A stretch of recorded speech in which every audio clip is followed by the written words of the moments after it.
Frozen shoulder म्हणजे काय? त्याची लक्षणे आणि कारणे जाणून घ्या.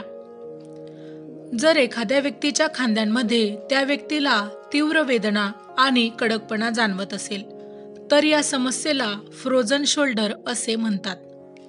फ्रोझन शोल्डरच्या बाबतीत जर एखाद्या व्यक्तीला खांद्यांमध्ये खूप जास्त वेदना होत असतील आणि खांद्यांमध्ये कडकपणा जाणवत असेल, तर त्यामुळे त्या भागातील काम पूर्णपणे थांबतात. ज्या लोकांना ही समस्या आहे त्यांच्या खांद्यावर याचा वाईट परिणाम होतो. अशा परिस्थितीत त्या लोकांनी खांद्याशी संबंधित कोणतेही काम करणे त्यांना फारच कठीण होऊन जाते.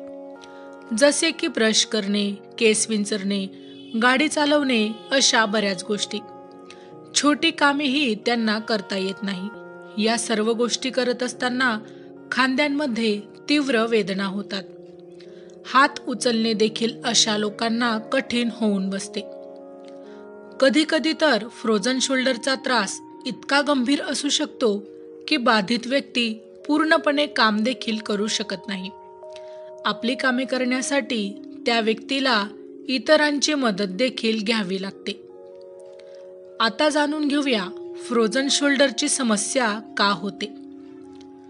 खांद्यांचा सांधा आणि त्याच्या सभोवतालच्या पेशींना खांदा कॅप्सूल म्हणून ओळखले जाते. फ्रोझन शोल्डरच्या बाबतीत खांद्याच्या कॅप्सूलमध्ये सूज येते. ही सूज आल्यामुळे खांद्याच्या कॅप्सूल कठोर आणि जाड होतात. तीव्र वेदनांमुळे खांद्याशी संबंधित कोणतेही काम अशा व्यक्तीला करणे कठीण होऊन बसते. आता जाणून घेऊया फ्रोझन शोल्डरची लक्षणे. खांद्यामध्ये तीव्र वेदना किंवा कडकपणा.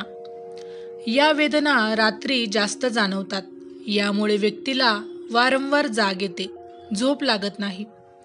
हात खांद्यावर किंवा पाठीकडे वळवताना खूप वेदना जाणवतात. फ्रोझन शोल्डरची समस्या बरी होऊ शकते का? फ्रोझन शोल्डरची समस्या साधारणपणे एका बाजूला खांद्यावर सुरू होते आणि हळूहळू असे करत दोघी बाजूच्या खांद्यात ही समस्या जाणवायला लागते. फ्रोझन शोल्डर बरे होण्यासाठी खूप वेळ देखील लागू शकतो.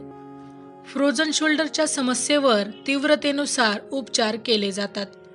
यामध्ये रुग्णांच्या वेदना हळूहळू कमी करून खांद्यांची हालचाल वाढवण्याचा प्रयत्न देखील केला जातो.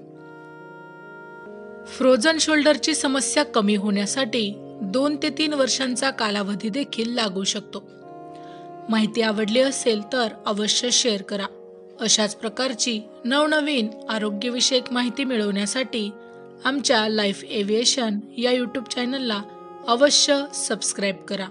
धन्यवाद.